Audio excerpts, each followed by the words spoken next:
Eu, enquanto bailarina, profissional da dança e vendo outros artistas, né, em seus percursos, assim, a gente sente dificuldade em uma porção de coisas mais burocráticas e que por muito tempo, né, eu falando por mim, assim, eu deixo de escrever um edital ou eu deixo de tentar algo porque, ai, não, é burocrático demais, ou ai, não, é uma lei difícil de entender, ou ah, não. Então, assim, hoje eu acho que o nosso principal objetivo aqui é esclarecer de uma forma, né, muito prática, assim, pontos importantes para essa trajetória artística ser mais bem posicionada, ser mais bem valorizada, para a gente trazer a conscientização, por exemplo, começando aqui com o DRT, que na verdade é a Delegacia Regional do Trabalho.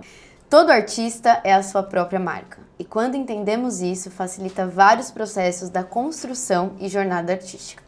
Esse é mais um episódio desse feat entre Evidência Balé e Na Dança Podcast para uma série de conversas que estão por vir aqui no YouTube. Prazer, eu sou a Giovana Pérez e vamos hoje conversar sobre um assunto bem importante com Fernanda Holtz. Eu espero que eu tenha pronunciado certo o sobrenome dela, que é produtora executiva de projetos culturais e advogada especialista em entretenimento para conversarmos sobre não só direitos, deveres, leis de proteção, mas principalmente o básico, que é gerir a sua própria marca, ainda mais se falando de artistas freelancers, independentes e sobre o tão famoso DRT. Boas-vindas, Fê. Que Oi, prazer. Bom dia, prazer te encontrar, te conhecer. Estou muito feliz de estar aqui, participando desse podcast, falar sobre dança que eu amo. Nós também. E direitos, produções, todo esse mundo da arte. Hoje assim, o papo vai ser maravilhoso. Sim, amo falar sobre isso.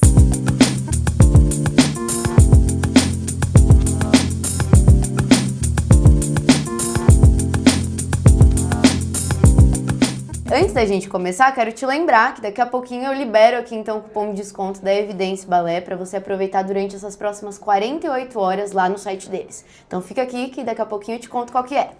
Bom, eu sou apaixonada por histórias e eu acho que sempre por trás, né, da função produtora, da função advogada, existe uma história, existe uma trajetória. Quero começar pedindo para você contar um pouquinho sobre a sua jornada artística, que não envolve só a dança, mas outras áreas, né? Desde pequenininha eu sempre dancei.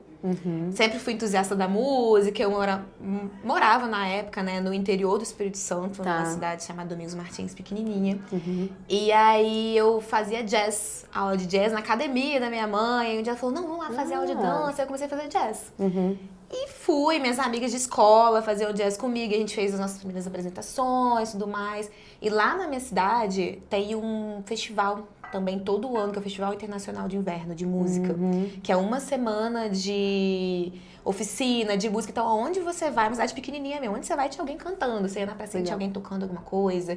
E tem a dança alemã, que é muito forte lá. Verdade. E eu amava.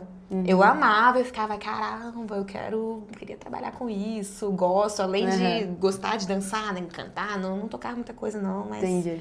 Não canto também não, mas eu gostava de ir e participar.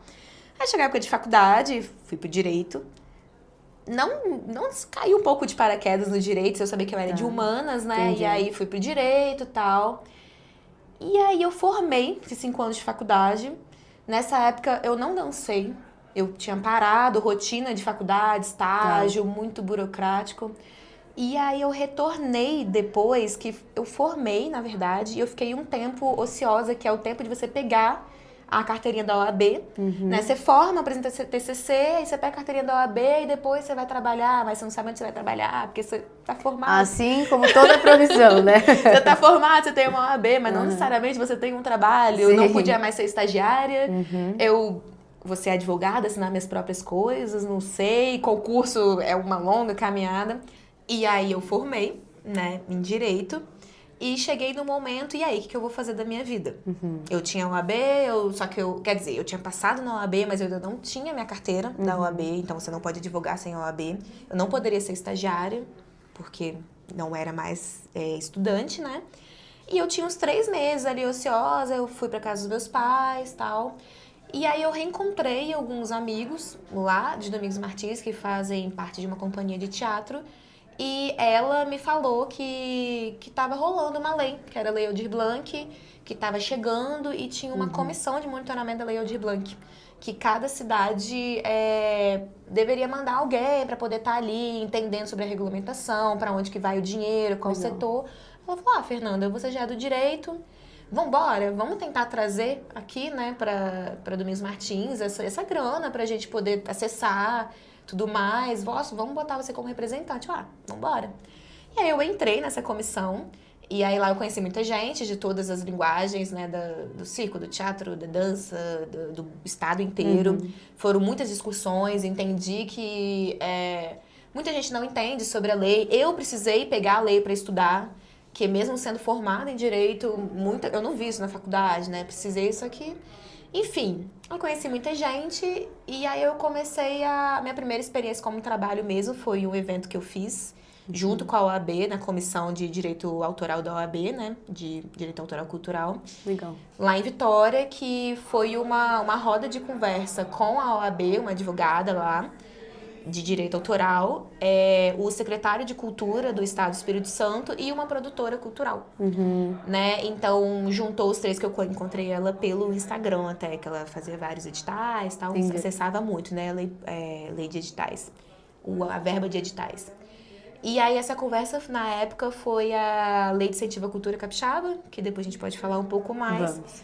E aí eu conversei com ela, falei, gosto muito de produção, como que faz, tudo mais, me chama qualquer dia. Ela me chamou um dia e eu fui.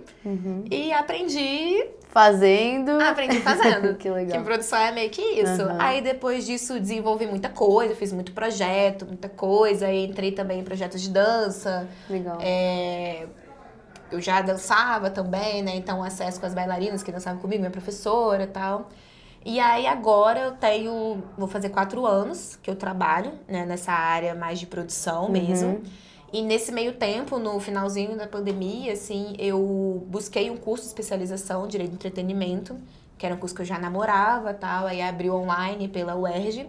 E aí eu voltei a juntar mais o direito com a cultura, né? É maravilhoso. E aí necessário.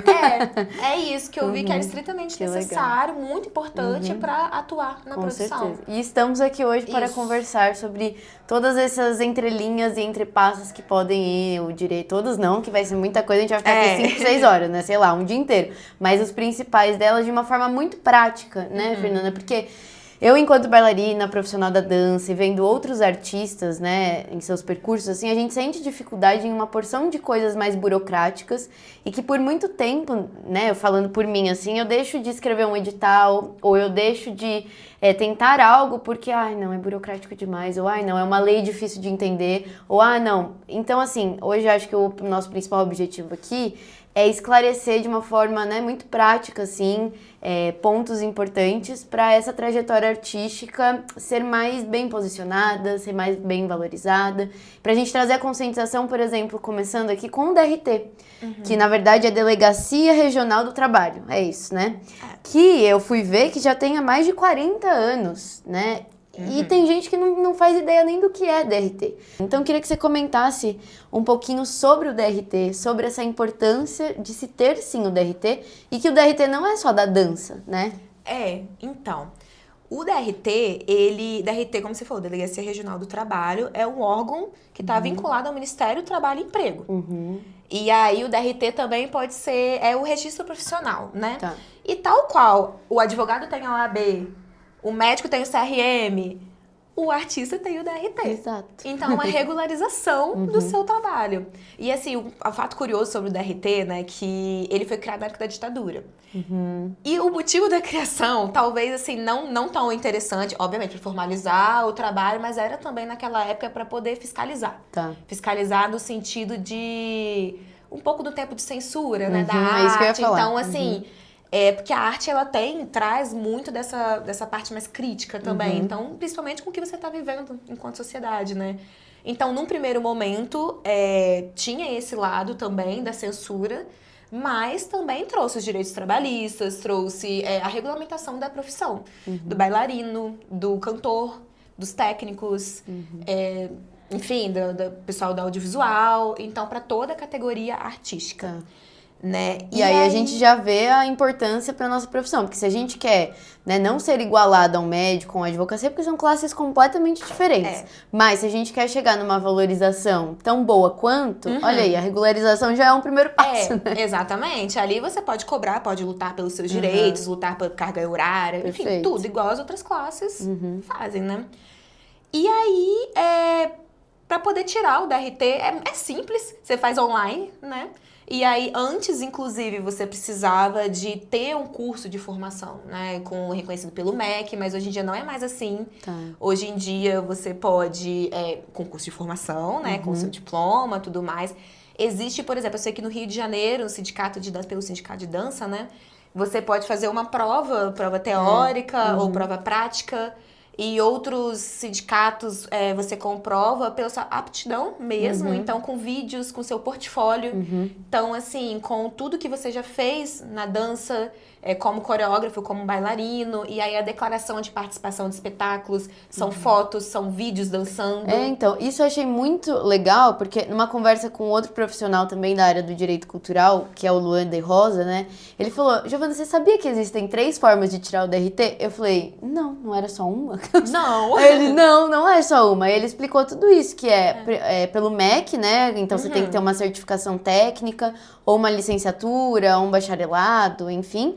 Aí depois é pela banca, que eu acho que é a mais conhecida, que você dá a entrada, vai lá e faz uma prova, enfim. Isso. E essa outra forma, que é pela trajetória, que eu achei muito legal. Porque às vezes a pessoa já tem ali 7, 8 anos sem o DRT e já tá comprovando, né, a sua experiência profissional, e ela é só dar entrada ali, comprovar. Claro que aí eu queria entender também, Fernanda, cada estado tem os seus requerimentos, certo? Você vai entender. No geral, você faz online mesmo. Você entra, assim, não é bicho de 7 cabeças. Você joga no Google, tirar DRT, entende.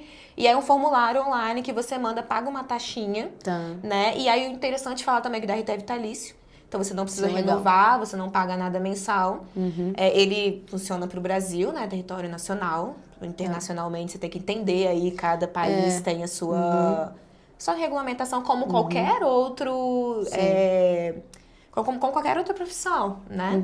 Eu tava vendo que em Portugal talvez possa também ter essa validação, né? Portugal tem uma conexão com o Brasil, né? Exato, Então, por exemplo, a minha OAB, ela funciona em Portugal. Entendi. Eu posso chegar em Portugal com a minha OAB e advogar, mas se eu for para os Estados Unidos ou para outros países da Europa, eu não vou. Eu vou ter que... Você revalida o diploma, né? Você tem que estudar, porque são leis específicas, né? Então, o DRT é da mesma forma. Legal. Você entende aí como que faz, mas, no geral, essa questão da trajetória é bem aceito. Até para poder... trazer uma praticidade para que as pessoas se regulamentem. Porque senão, a intenção, né? Senão a desculpa mas eu não tenho a desculpa não, né? Porque tem realidades e realidades, né? A gente não pode também generalizar. Mas aí, às vezes, a situação é que, não tenho uma faculdade, não tenho um curso técnico, então não vou conseguir fazer o DRT. E se a pessoa comprova? E aí, como que faz essa comprovação de trajetórias para ela conseguir tirar o DRT? Então, aí a gente chega num ponto também que eu sempre trago para todo mundo que eu trabalho junto, assim, não só da dança, que é você ser organizado no seu trabalho. Isso é que importante. é um pouco de formalização de trabalho. Com certeza. Então, assim, nossa, você fez qualquer trabalho, tem um drivezinho, guarde, se você tiver um contrato, guarde aquele contrato, tira uma foto, guarde aquele vídeo, tira o print daquela reportagem que saiu o seu nome, você saiu na foto, faz o seu portfólio. Sim, é a memória da tua carreira, A memória da tua carreira. Então, assim, é foto. Então, você tem um crachá, tira a foto do crachá com o seu nome falando que você tá ali. É a foto do e-mail, é a foto do post do Instagram falando bailarina Giovana. Legal. É produção fulaninha. É o print, vai jogando na pasta do Drive. Depois você cria um documento com tudo, com links. Então, assim, trechos, até os trechos de gravação do Instagram, que hoje em dia é muito Instagram, do YouTube, coloca lá o link ou baixa o vídeo, bota no seu Google Drive, tem o link, seu acervo de tudo que você já fez. Isso é muito importante. Porque numa hora dessas a gente tem como comprovar, né? E não só para isso, para tudo, para acesso de editais públicos é total isso. Assim, depois a gente fala um pouco mais.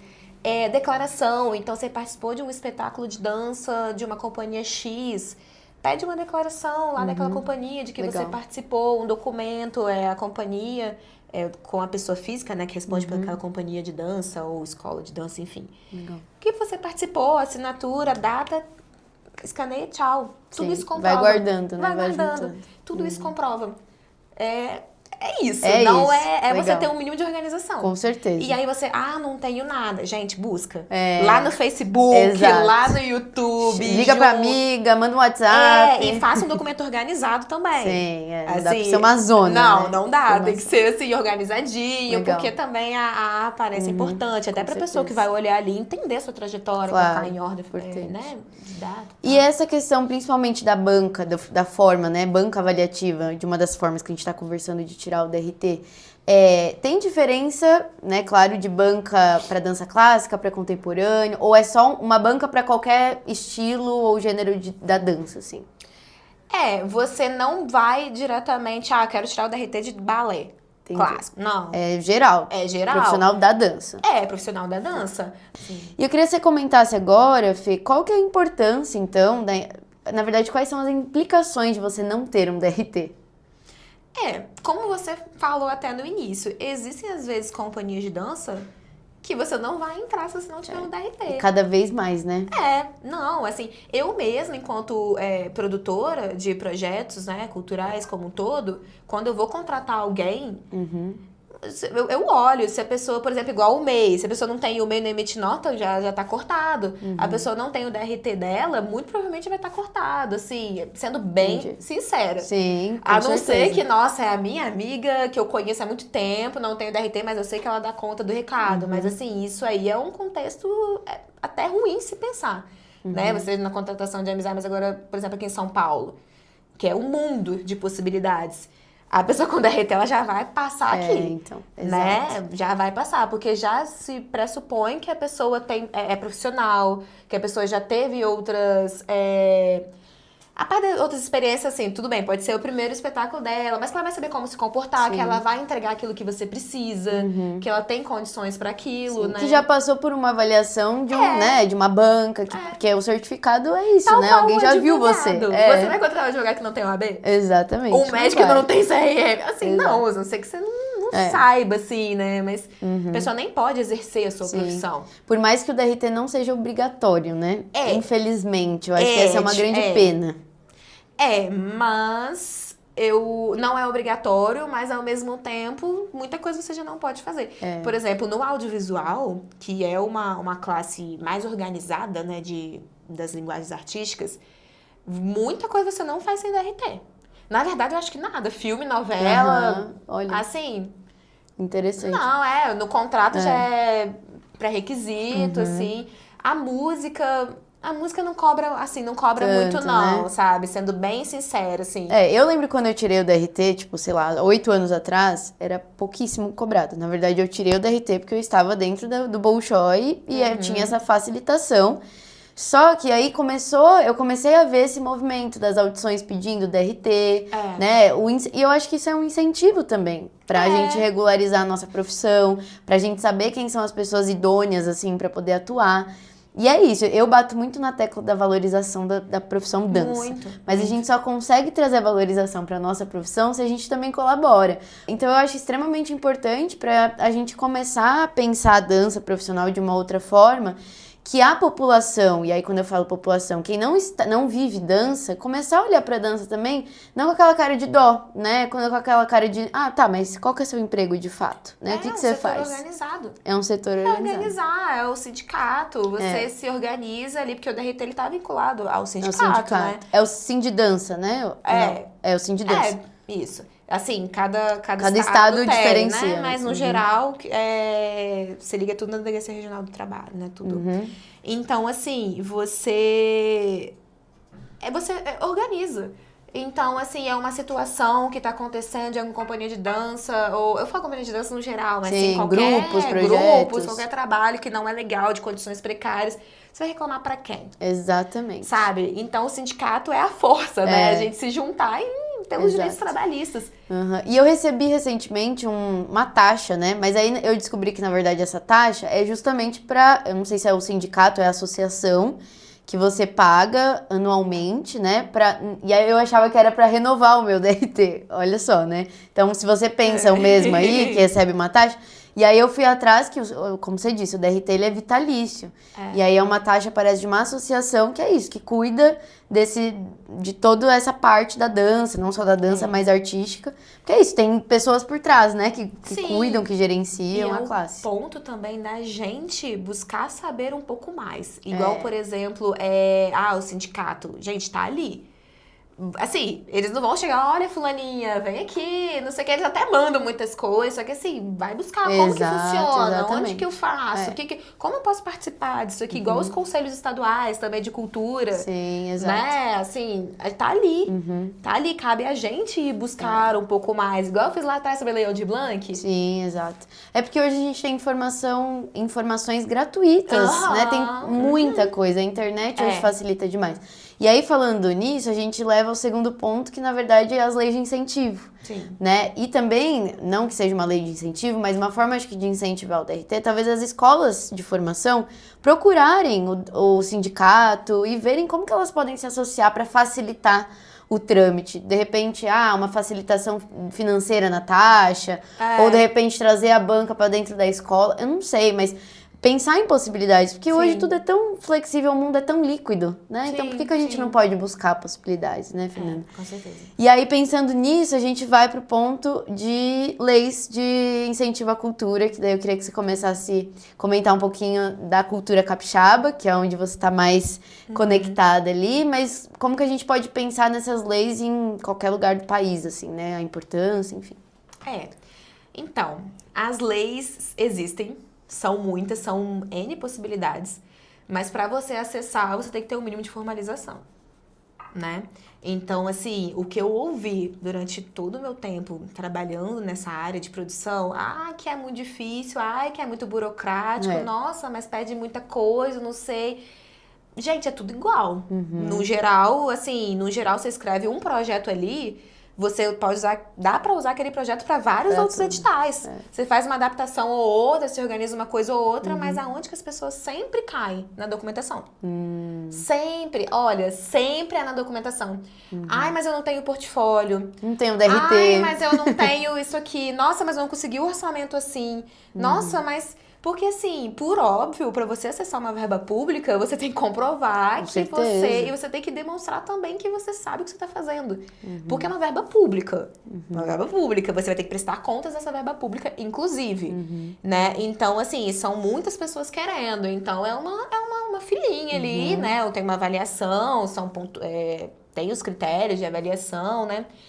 Mas vamos começar pelo começo. Existem, por exemplo, vou falar um pouco do Espírito Santo, né? No Espírito Santo a gente tem, no Brasil inteiro, tem a Lei de Incentivo à Cultura, a Lei Rouanet, que tá aí... Que serve pro país todo. Pro país todo. Tá aí há muito tempo, né? Foi uma conquista muito legal pro setor cultural.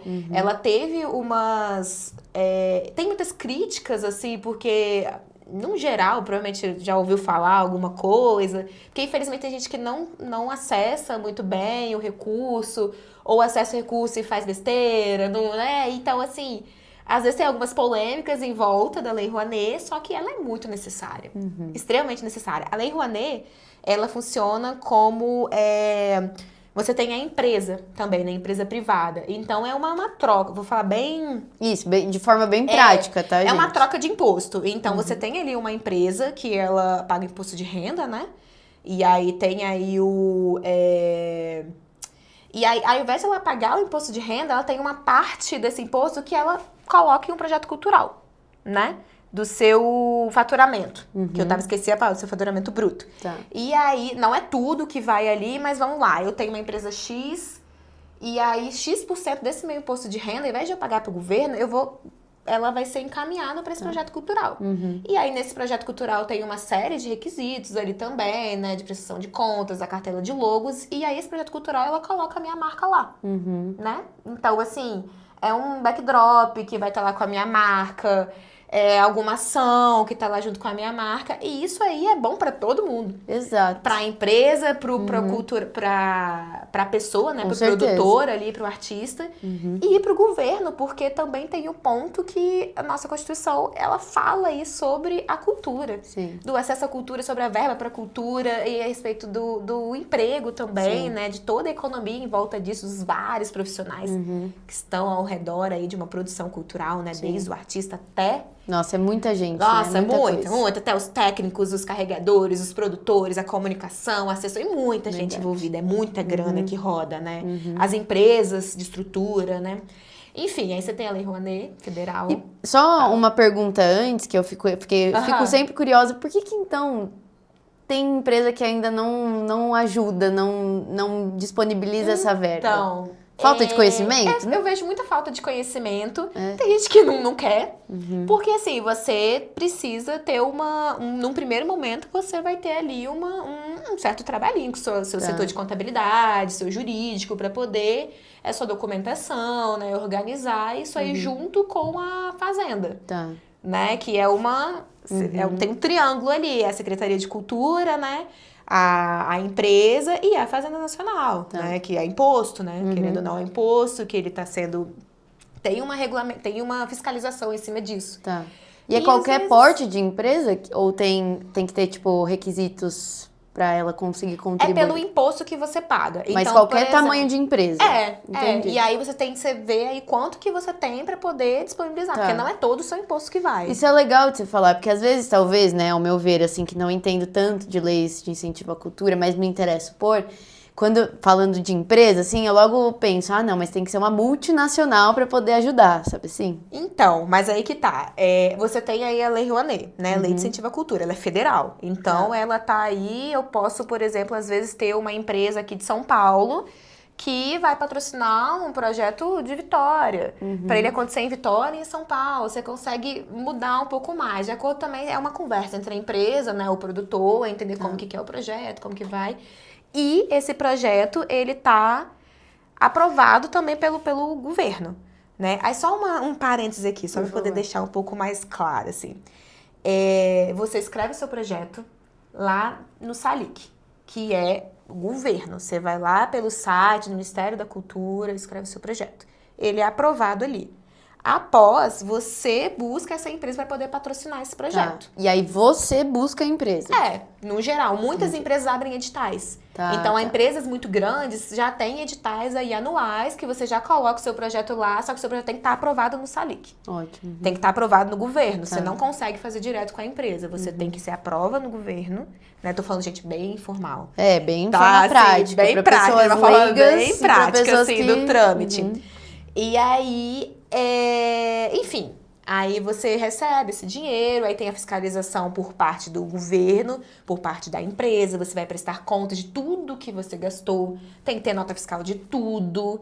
Então, assim, às vezes não, com certeza, você vai contratar alguém para fazer esse trâmite para você, só que você vai ter verba para isso. Sim. E você já vai prever na sua planilha de cursos antes também, né? Para você fazer o seu trabalho, que é criar. Legal. Criar, produzir. E você consegue pensar, assim, de uma forma muito prática, tá, gente? Porque eu tenho certeza que essa parte de pensar num passo a passo de como escrever um edital deve ser mais detalhado, enfim. Mas de uma forma prática, assim, o que a gente precisaria pensar para até pessoas que tenham interesse de escreverem seus projetos, tirar um pouco da cabeça que é complicado, que é complexo, sabe? Então, aí...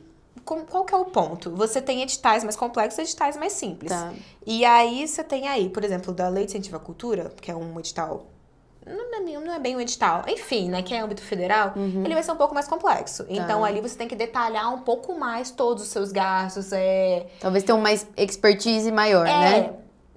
Você tem uma justificativa para tudo, você tem que prever uma acessibilidade, uma condição de acesso, prever muita coisa, e você tem que fazer exatamente como tá ali. É um pouquinho mais complicado, você tem que ser uma empresa mais organizada, né? Porém, você tem aí as leis estaduais. Por exemplo, a Lei de Incentivo à Cultura, no caso do Espírito Santo, a Lei de Incentivo à Cultura Capixaba.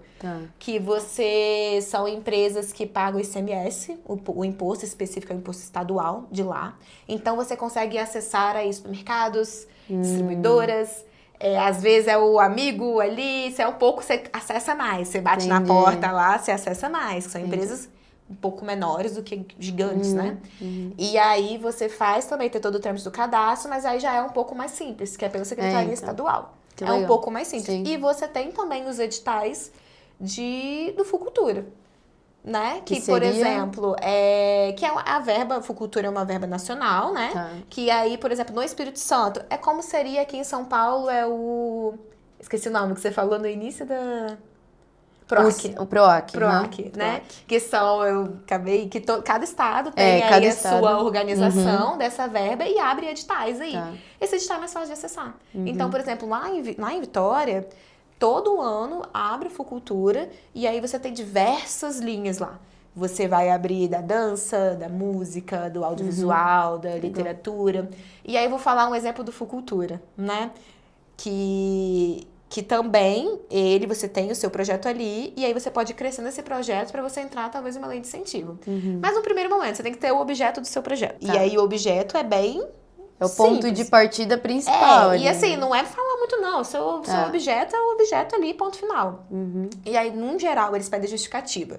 Então, aí, você fala aí um pouquinho de quem você é, talvez. Gente, nada de muito textão, assim, né? Vamos ser diretos ao ponto, no que você quer. Não, sem encher muita linguiça. Um pouquinho do que você é, o que você pensou no seu projeto. Então, vamos lá. Você quer fazer uma circulação de um espetáculo que você já montou, já estreou, você quer circular. Você quer apresentar em vários estados, né? Seu objeto, circulação do espetáculo de dança X. Embaixo, sou fulana de tal, né, coreógrafa, tal, espetáculo X, estreado em tal data, o link do espetáculo, quero circular. Por que você quer circular? Por que é importante que o seu projeto circule? Você pode pensar em N coisas, né? A questão da economia, até do financeiro, né? Da economia criativa, de você rodar o seu projeto, de você fazer um intercâmbio cultural, de você estar levando... não sei, você vai pensando. Várias possibilidades. Várias possibilidades. Por que você escolheu aquele lugar que você quer circular? Porque o Teatro X é assim, assado, que tem uma referência de tal coisa. Enfim, você vai criando, né? E aí, depois, essa justificativa, no geral, aí que pede... E aí eles vão te pedir a planilha de custos do projeto. Que aí talvez pegue bastante, né? Para as pessoas se organizarem. Menina, mas aí que tá. A planilha de custos, gente, é só você pensar assim. Eu tenho um projeto X. Vamos continuar da circulação, né? Como exemplo. Você vai botar ali o seu gasto como cachês, né? Cachês dos bailarinos, cachê da sua equipe. Cachê, você tem que pensar também que para circular um espetáculo você tem que pensar na comunicação, na divulgação dessa circulação para dar pessoas no seu espetáculo. Você tem que pensar aí que você vai precisar de um designer, muito provavelmente, para fazer suas artes gráficas, um social media, talvez você possa fazer esse serviço, mas é interessante se você tiver verba, né? Então, vai precisar de ensaio antes de girar, então você tem que botar aí prever o aluguel de estúdio, prever a logística dessas pessoas para chegar até o estúdio, para ensaiar. Prever a alimentação dessas pessoas. Tem né? Muitas coisas que precisam ser colocadas. Então, assim, você vai circular. Eu vou levar um espetáculo aqui de São Paulo lá para o Espírito Santo. Como que você vai para lá? É passagem aérea? É van? É ônibus? Legal. Onde você vai ficar? É hotel? É Airbnb? Vai ficar na casa de alguém?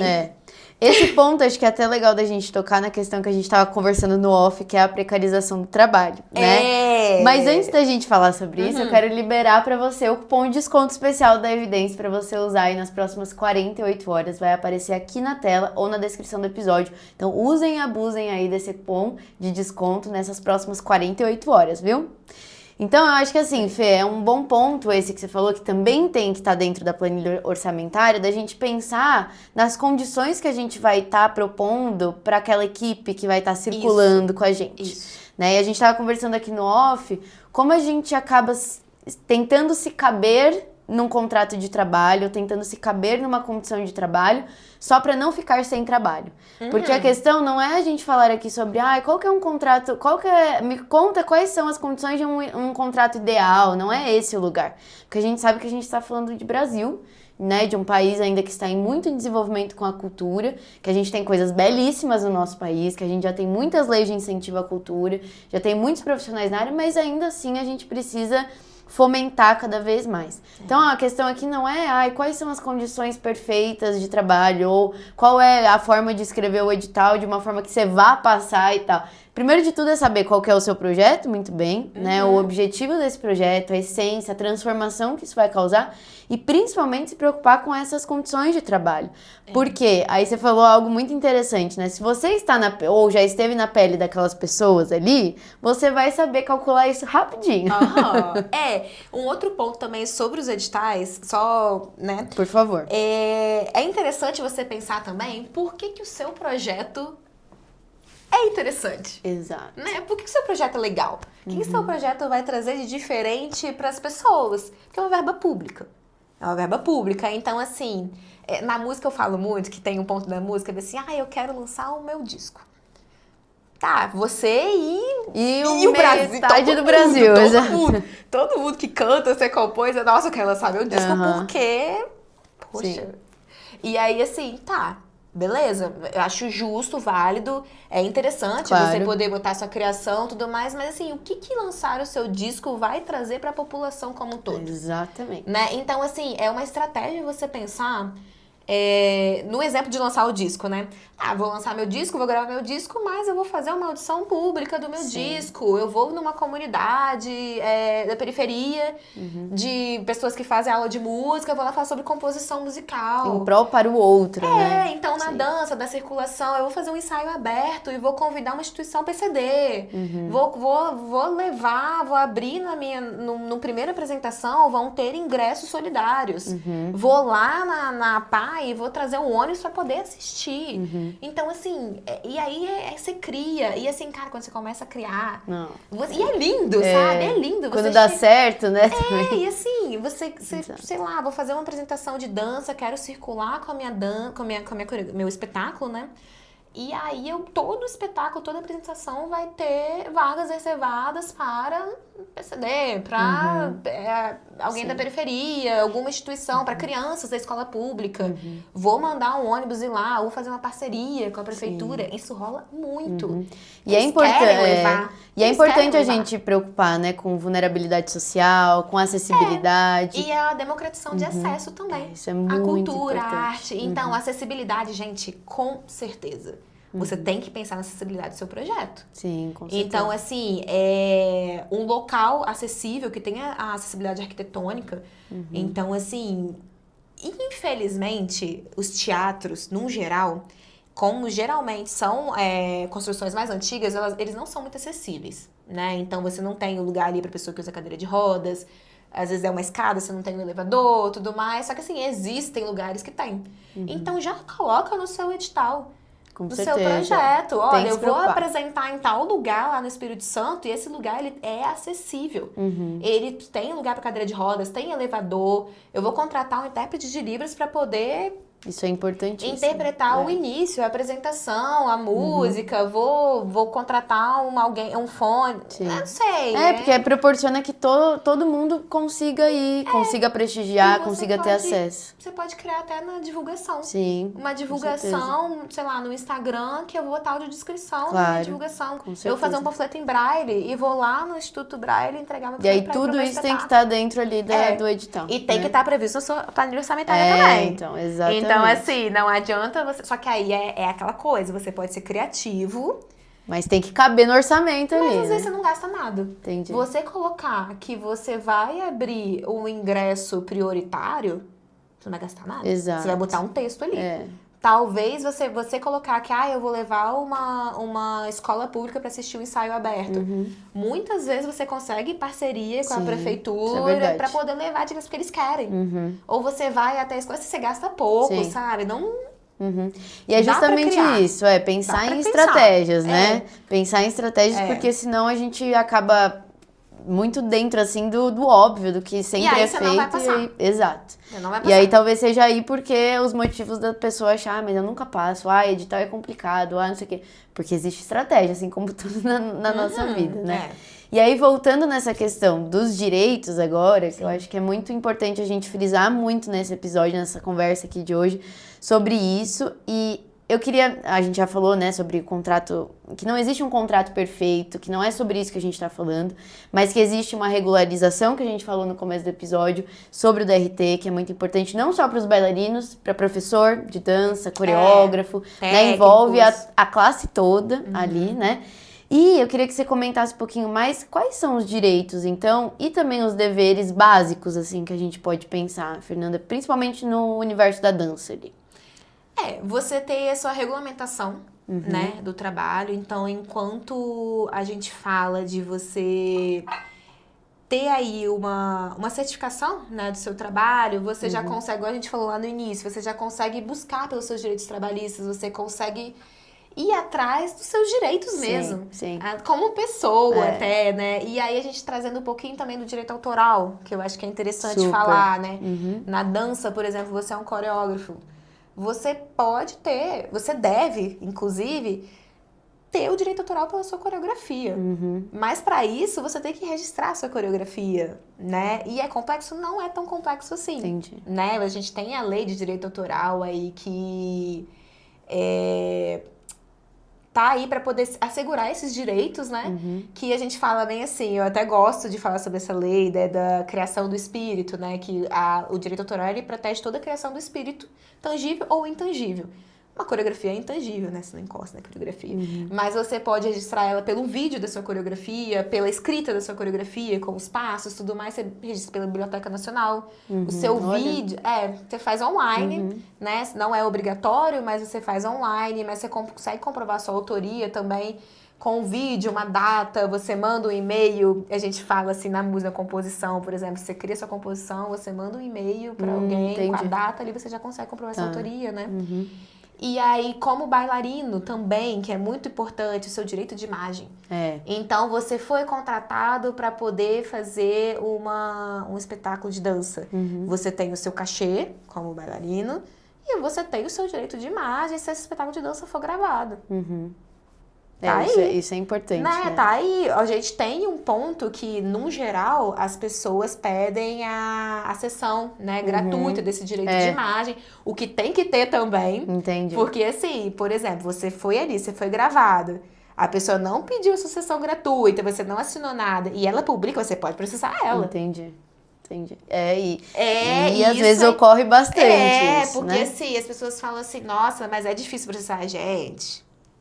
Então, assim, pro outro lado, né? Então, assim, é você ficar de olho nisso daí, porque é a sua imagem. E eu acho que conhecimento liberta a gente, né? Quando a gente vai atrás de informação, que não é coisa complexa, você não precisa ser uma advogada ou um profissional mais especializado para ter esse conhecimento básico da tua classe. Mas isso é importante porque o conhecimento liberta. Por exemplo, se eu tô começando a minha trajetória, né? E eu sei dos meus deveres, dos meus direitos ali e tudo mais, mas é aquela pessoa também que chega querendo ser a estrela dentro do contrato. Ah, não, porque eu quero ter isso, né? Né? Então, também a gente precisa ter só esse equilíbrio contratual, né? Exato. E aí, isso aí é a informalização do trabalho, né? Exato. Então, você não se resguarda muito. Então, assim, difícil... Agora tá começando mais, assim, produções grandes, assim, você faz o contrato pra tudo e existem plataformas, né, de contratos que você assina ali rapidinho. Digital, gente, uma beleza, né?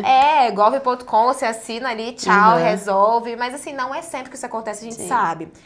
Mas, assim, com certeza, tenta regularizar de alguma forma. Por exemplo, você foi contratado pelo WhatsApp, pede pra pessoa te mandar um e-mail. Falando as facilita, datas, né? Então, assim, para um espetáculo, né? Ou professor de dança, enfim, né? Vai para um festival de dança que tem que ficar lá o dia inteiro. Exato, tá. E aí? O que eu tenho que entregar aqui? Qual é o escopo do meu trabalho? Isso, perfeito. Então, assim, o escopo do meu trabalho é fazer 3 apresentações. E aí eu tenho 5 ensaios de tantas horas, né? X apresentações de tantas horas. Tá inclusa a minha alimentação? Não tá? Tá inclusa a minha logística? Não tá? Eu que pago meu Uber, você me reembolsa minha gasolina, ou você vai mandar uma van me buscar? Como que vai ser minha comida lá? Tem que ter isso em algum lugar, porque depois tem provas, né? Não, e é isso também. Vai chegar lá, você vai estar com fome. Você vai estar com fome. E aí, o que mais acontece é assim, nossa, não fechei nada da minha alimentação. Aí você fica com fome, Ou você tem que se virar ali para uma coisa, você tá trabalhando, Verdade. tem que pensar na sua alimentação. Porque, no geral, é a produção que paga a sua logística. Entendi. Né? No geral, assim. Ou você tem acordado, eu te dou uma diária de alimentação, ou não. Você tem que acordar isso. Sim. Então, planejamento é muito importante, né? E aí essa formalização, Sim, manda um com e-mail certeza. ou um WhatsApp até, Tá. uma mensagem mais organizada. Pelo menos, né? Projeto X, data X, valor X, pagamento tal dia. Outra coisa muito importante, a nota fiscal. Isso, vamos entrar nesse ponto aí, Vamos porque entrar nesse é ponto. um assunto bem importante, né? Gente, eu não contrato quem não tem nota fiscal. Tá. Em Explica todos- só assim, né, o que é ter a nota vamos fiscal, lá, pra vamos quem lá. realmente assim não nem sabe do assunto, que eu acho que isso é muito importante. Muito importante, muito importante. E quando eu falo que eu não contrato, não é porque eu sou chata, é porque eu não posso. Sim. Né? É um ponto, vamos lá. Você tá entregando um serviço, tá fornecendo um serviço. E como qualquer outro serviço, você recebe nota fiscal, você tem que emitir uma nota fiscal por aquele serviço, né? Você vai no supermercado, compra alguma coisa, eles te dão um cupom fiscal daquilo, né? Então não deixa de ser, a gente aqui é a mesma coisa. Nós somos profissionais autônomos no geral, né? E aí, como que você regulamenta isso? Você tem que se ver como uma empresa.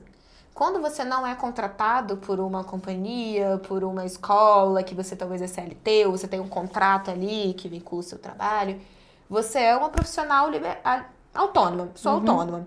Então, eu vou me ver como uma empresa.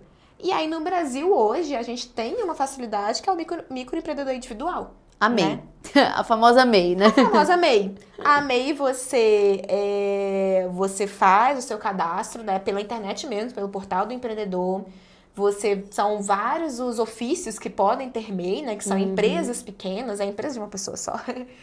E aí, com o MEI, você tem seus direitos também. Então, você consegue financiamento, você consegue licença maternidade pelo Olha MEI, só. né? Você consegue, você não fica aí desamparada. Você consegue, você paga FGTS também, que depois se recupera. Enfim, tem uma série de direitos trabalhistas mesmo, que você tem pela sua regularização. Tá. E aí, pelo portal do empreendedor, você se cadastra e vai pedir os seus documentos aí, né? Identidade, CPF, compra de residência. Você mesmo pode fazer, Você mesmo faz. E aí, você vê qual é o KNAI que você se identifica ali, né? Aí, por exemplo, da dança, você tem artista independente, se eu não me engano, tem coreógrafo. Eu até tinha pego, só que eu esqueci agora. Mas você tem ali várias umas coisas opções. específicas. E você pode botar várias. Tá. Você pode botar várias, assim. Então, por exemplo, eu tenho MEI. O meu MEI, ele tem de produção, ele tem na parte de ensino de cultura, na parte de dança, porque dependendo do trabalho que você faz, você emite aquela nota de acordo com aquele trabalho. E aí você termina esse cadastro, você finalizou, aprovado, não sei o que, tudo mais, e você tem uma taxa, né, que você tem que pagar mensal, que é a sua contribuição, que ela é bem menor do que uma empresa. se eu não me engano, né? tá coisa de 60, 70 reais hoje em dia. É acessível, pelo menos, né? Que é o DAS, né? E aí você se organiza já com o seu trabalho para poder pagar esse imposto como qualquer outra pessoa. Né? Como qualquer outra pessoa. Porque isso assiste ali a pessoa de vários direitos e deveres também, né? Exatamente. E aí, após você ter o seu MEI, você consegue emitir a sua nota fiscal pela internet também. Aí, por que pelo site? Você vai lá, emite tal, manda nota, resolve sua vida. Por que a nota fiscal é importante? Quando você vai fazer... Sabe lá que eu falei lá atrás, os projetos de lei incentivo à cultura? Tudo o produtor, o dono, o proponente do projeto, ele precisa comprovar tudo que ele gastou. Então, ele te contratou para poder fazer algum serviço para ele. Você tem que emitir nota fiscal para ele comprovar para o governo e para a empresa, para todo mundo. Esse dinheiro aqui estava estipulado para esse, olha só, tá pago. Aí ele manda e ele manda real, a nota fiscal. Tudo bonitinho, né? Com um comprovante de pagamento para a mesma nota, para a mesma conta vinculada àquela nota fiscal. Então, assim, gente, se você não tem nota fiscal, você não vai ser contratado. Porque eu não quero esse BO.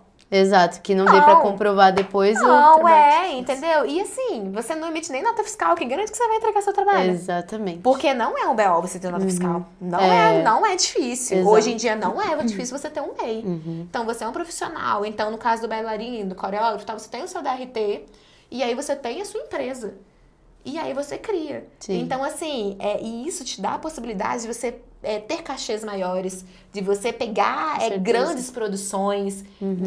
E é isso, todo mundo quer, né? Exato. Todo mundo quer. Não, precariação de trabalho, não. Então, assim... Todo mundo quer, mas ninguém tá afim de fazer o rolê, então, que é abrir uma MEI ou então regularizar, mas né? Nem é um grande rolê. Exatamente. É porque assusta, nossa, lei, nossa, não sei o que. Gente, nem é um grande rolê. Exato. Você faz tudo sozinho, tudo de casa, vai a sua planilha, se organiza. Assim, não é um grande rolê. Nossa, maravilhoso. Eu acho que a gente falou de bastante coisa importante, né, Fê? Acho que é importante pra gente finalizar esse episódio de trazer, então, esses pontos à tona aqui. Se você não tem um DRT e se considera um profissional da dança, vá atrás do seu DRT pela misericórdia de Jesus, tá?